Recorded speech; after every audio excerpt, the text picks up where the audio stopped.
The idea of the video is to give you a simple drill that's going to improve your hand action in putting and improve your scores.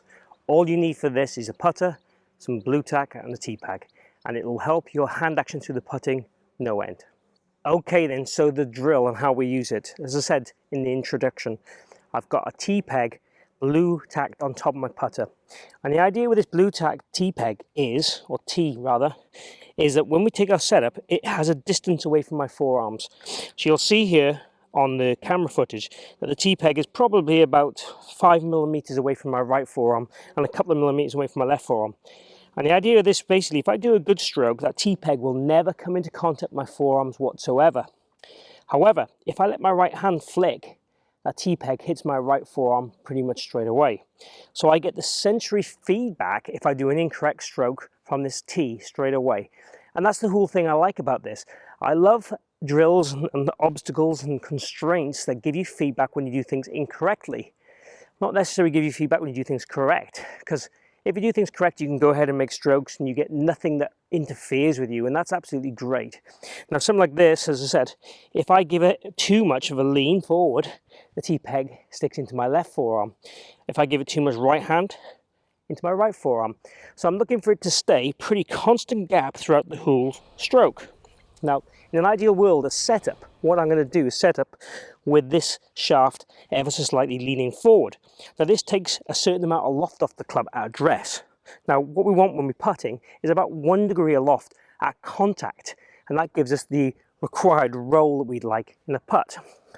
And in terms of hand action, what we're talking about here, taking away the hands and making our body pivot correctly makes us control that stroke and makes us more consistent in our delivery of the putter head, delivery of the putter face, and also starting the ball on line and hitting it at the appropriate distance.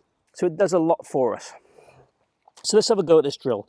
So if I aim my putter as I would do normally, take my setup, and again what I'm looking to do from here really is again just forward lean slightly so that T moves slightly closer into my lead arm, and then from there I'm looking for it to stay the same distance away from my lead arm throughout the stroke.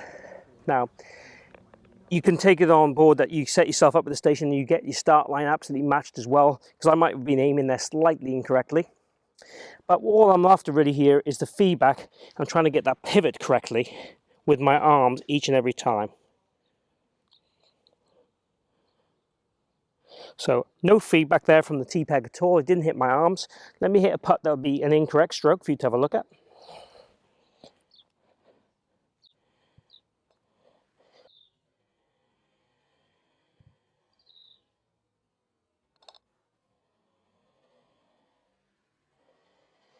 So you'll see then that the T-peg is resting on my forearm straight away.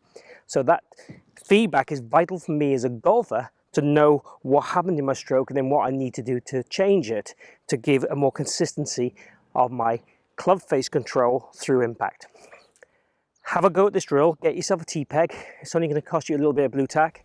That's all it's going to cost you. Stick the T-peg on top of your putter. You can use obviously sellotape instead if you want to, and hit some putts looking at how this T-peg interacts with your arms. Hope you've enjoyed this video on putting, and hopefully it's improved your stroke and your scores and make you lower your handicap. Massive thanks to GolfWRX Golf Resort for allowing me to film at their resort today. Beautiful resort. Please come and check it out if you haven't already.